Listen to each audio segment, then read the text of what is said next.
Data land में आपका स्वागत है। आज हम देखेंगे स्ट्रैटेजी डिज़ाइन पैटर्न। आगे बढ़ने से पहले एक क्विक इंट्रो।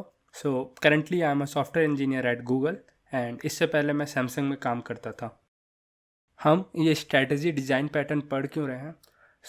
ये लो लेवल डिज़ाइन के इंटरव्यू के लिए एक इम्पॉर्टेंट टॉपिक है एंड इंटरव्यूअर एक्सपेक्ट करेगा एटलीस्ट हमें ये तो आना चाहिए। एक स्टोरी की मदद से स्ट्रैटेजी डिज़ाइन पैटर्न समझते हैं। पिछली वीडियो से आपको याद होगा कि डेटा लैंड में एक काफ़ी नॉलेजेबल जादूगर रहते थे, ओरिन।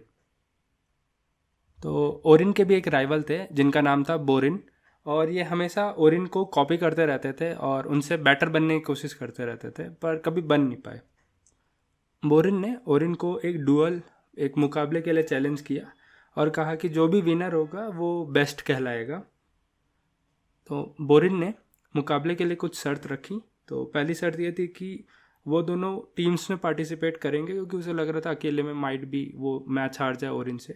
तो इसलिए टीम में पार्टिसिपेट करेंगे और टीम का साइज़ होगा 3 अभी के लिए, और 3 मैच होंगे और बेस्ट ऑफ 3 देखा जाएगा। तो जो भी मैच में बुद्धि या बाहुबल, मतलब स्ट्रेंथ या ब्रेन, जिससे भी अपने ओपोनेंट को हराता है वो मैच जीत जाएगा। ओरिन भी काफ़ी स्मार्ट है, तो उसने पहले ही सोचा कि बोरिन को हराने के लिए कोई ना कोई तिगड़म लगानी पड़ेगी या पहले ही सोचना पड़ेगा कि क्या करना चाहिए। तो ओरिन ने पहले ही बोरिन के टीम के मेंबर्स के बारे में जानकारी इकट्ठा कर ली। बोरिन के टीम के पहले मेंबर बोरिन खुद थे। ओरिन ने सोचा बोरिन के खिलाफ तो वही मैच लड़ेंगे। सेकंड, द ब्रूट, ये काफ़ी हैवी रेसलर थे और इनके अटैक काफ़ी पावरफुल और हैवी होते थे, बट इनकी कमज़ोरी ये थी कि ये काफ़ी स्लो मूवमेंट करते थे और इनको बहुत ज़्यादा गुदगुदी होती थी, काफ़ी टिकलिश थे। ब्रूट का मुकाबला करने के लिए ओरिन ने ट्रिक्स्टर को चुना, जो कि लोगों पर ट्रिक्स करते थे। तो ये मैच के बीच में ब्रूट को फेदर से गुदगुदी करके हरा देंगे, और ये काफ़ी फुर्तीले भी थे, तो उनका स्लो मूवमेंट को ये काउंटर कर सकते थे।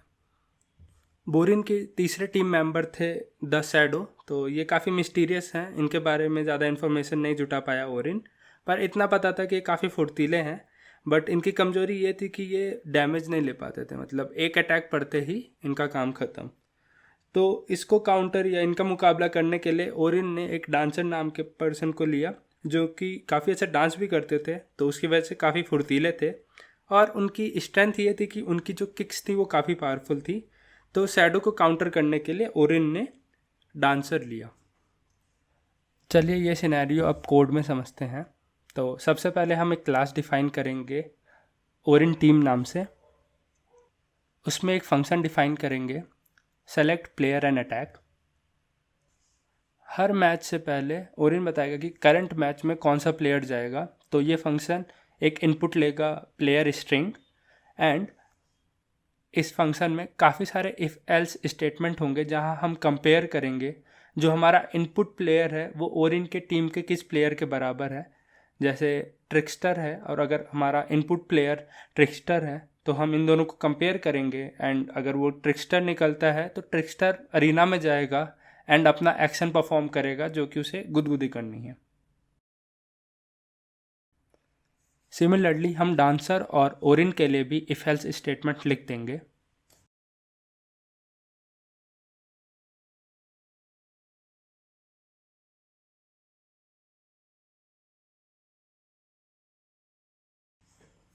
और यहाँ हमारी ओरिन क्लास होती है कंप्लीट।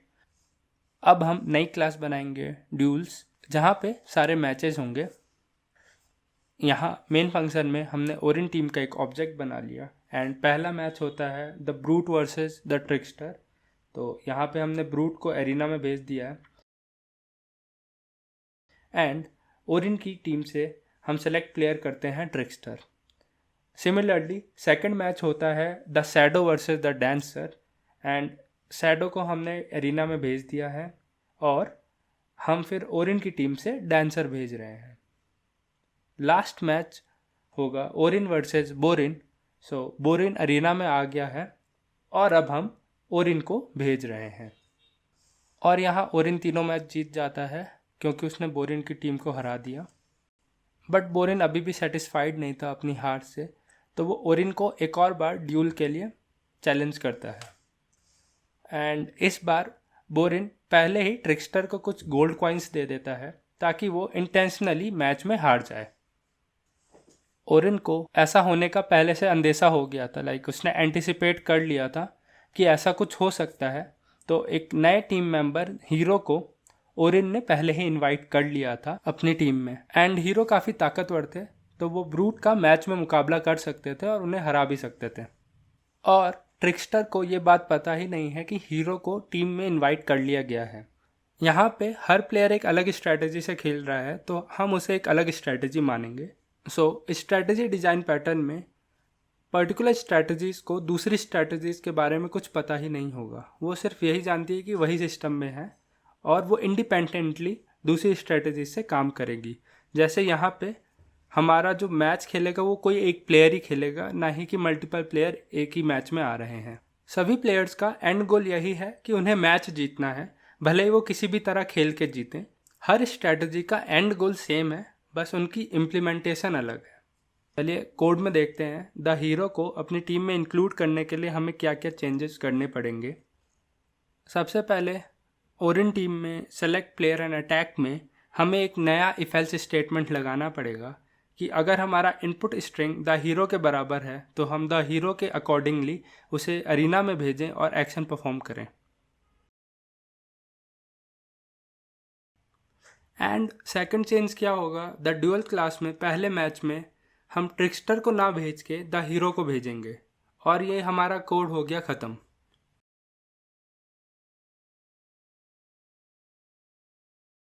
लेकिन हमारी करंट अप्रोच में अभी भी एक प्रॉब्लम है। सपोज़ जब हम ये चेंज कर रहे थे द हीरो वाला, और मैं ऐसा कर दूं कि ऊपर वाले इफ एल्स में गलती से कुछ और चेंज कर दूं। मैंने ओरिन के टाइम पे ओरिन को भेजा ही नहीं, द ट्रिक्स्टर को भेजा, और वो बोरिन को आराम से मैच जीतने दे रहा है। तो इससे क्या दिक्कत हुई कि हमने जो हमारा एग्जिस्टिंग कोड था उसको ख़राब कर दिया। मतलब दो चीज़ें पहले से चल रही थी, हमने वो बिगाड़ दी। अब आप बोलेंगे मैं तो ये गलती करता ही नहीं, मैं तो ओरिन को भेज देता। बट लॉन्ग रन में ऐसा होगा कि इस कोड पे और भी लोग काम करेंगे और वो ये गलती कर सकते हैं। प्लस हमारा करंट कोड सॉलिड प्रिंसिपल के कुछ प्रिंसिपल भी वायलेट कर रहा है। जैसे एक प्रिंसिपल है ओपन क्लोज प्रिंसिपल, जो ये बोलता है क्लासेस एक्सटेंशन के लिए ओपन रह सकती हैं बट मॉडिफिकेशन के लिए क्लोज रहनी चाहिए। तो इसका मतलब समझते हैं। एक्सटेंशन का पहले समझाता हूँ। ऐसा हो सकता है कि कहीं पे और टूर्नामेंट हो रहा हो और डेटा लैंड को खुद को प्रेजेंट करने की ज़रूरत हो, तो वहाँ पे वो देखेंगे कि ओरिन की टीम ही काफ़ी अच्छी है, तो वो डेटा लैंड को प्रेजेंट करने के लिए ओरिन की टीम को भेज सकते हैं। तो हम एक नई क्लास बना देंगे डेटा लैंड टीम करके, जो कि ओरिन टीम को एक्सटेंड करेगी। फिर हमने एक कंस्ट्रक्टर बना दिया जो कि सिंपली ये बता रहा है कि हम डेटा लैंड को रिप्रेजेंट कर रहे हैं। उसके बाद अब हमारा मैच स्टार्ट होता है। हम बड़ी आसानी से डेटा लैंड टीम का एक ऑब्जेक्ट बना के, जो उसकी सुपर क्लास है ओरिन टीम, वहाँ से सेलेक्ट प्लेयर अटैक वाला फंक्शन कॉल करके ओरिन को मैच में भेज सकते हैं। क्लोज टू मॉडिफिकेशन से ये मतलब है कि अगर हमने एक क्लास डिफ़ाइन कर दी, उसका पर्पस डिफ़ाइन कर दिया, बट उसके बाद भी हमें उसमें बार बार मॉडिफिकेशन नहीं करने चाहिए। जैसे द हीरो को ऐड करने के लिए हम ओरिन टीम की क्लास को फिर से मॉडिफाई कर रहे हैं, और ऐसा करने में हमसे जो एग्जिस्टिंग कोड है वो मैसअप हो सकता है। सिमिलरली कल को हमें एक नया प्लेयर ऐड करना होगा तो हमें फिर से ओरिन टीम की क्लास में एक नया इफ एल्स स्टेटमेंट ऐड करना पड़ेगा। तो ये एक नेवर एंडिंग प्रोसेस होगा और इसमें हमारा पुराना कोड चेंज करने की पॉसिबिलिटी ज़्यादा होगी। दूसरा सॉलिड प्रिंसिपल जो हम वायलेट कर रहे हैं वो है सिंगल रिस्पॉन्सिबिलिटी प्रिंसिपल। इसका मतलब ये है कि हर क्लास को सिर्फ एक ही रिस्पॉन्सिबिलिटी लेनी चाहिए, बट वो रिस्पॉन्सिबिलिटी ढंग से पूरी करनी चाहिए।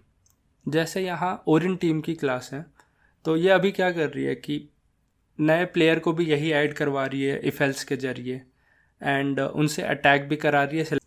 बट अगर हम इस क्लास को चेंज कर देते कि इसको प्लेयर बाहर से मिलेगा और इस क्लास का काम सिर्फ ये है कि ये प्लेयर को भेजेगी ग्राउंड में और वो अटैक करेगा, तो ये सिर्फ एक ही काम कर रही है, प्लेयर को ग्राउंड में भेजना और अटैक करना। अब पूछेंगे इसका बेनिफिट क्या हुआ। एक ही क्लास में सारी चीज़ें रहती तो मेरे लिए ज़्यादा बेटर था कि एक ही जगह सारा कोड है। तो बेनिफिट ये हुआ कि क्लास का साइज़ इससे बहुत छोटा हो जाएगा एंड जो कोई नया पर्सन आएगा वो कोड को आराम से पढ़ सकता है, समझ सकता है, क्योंकि हर क्लास की एक ही रिस्पॉन्सिबिलिटी है, तो उसे बस वो रिस्पॉन्सिबिलिटी समझनी है। तो कोड काफ़ी ज़्यादा रीडेबल एंड मैनेजेबल हो जाता है। कोड में चेंज करते हैं इन दो नए प्रिंसिपल के अकॉर्डिंगली। तो सबसे पहले हम एक इंटरफेस डिफाइन करते हैं प्लेयर नाम का, जिसमें एक पब्लिक फंक्शन होगा अटैक। तो ये एक प्लेयर का बिहेवियर बता रहा है कि हर प्लेयर को अटैक करना होगा।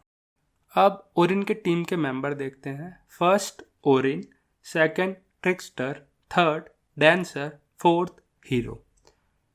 सो ओरिन की टीम के इन 4 मेंबर्स की अलग अलग क्लासेस बनेंगी और ये असल में है क्या प्लेयर। सो ये प्लेयर इंटरफेस को इनकी क्लासेस इम्प्लीमेंट करेंगी ताकि ये प्लेयर का बिहेवियर फॉलो कर सकें।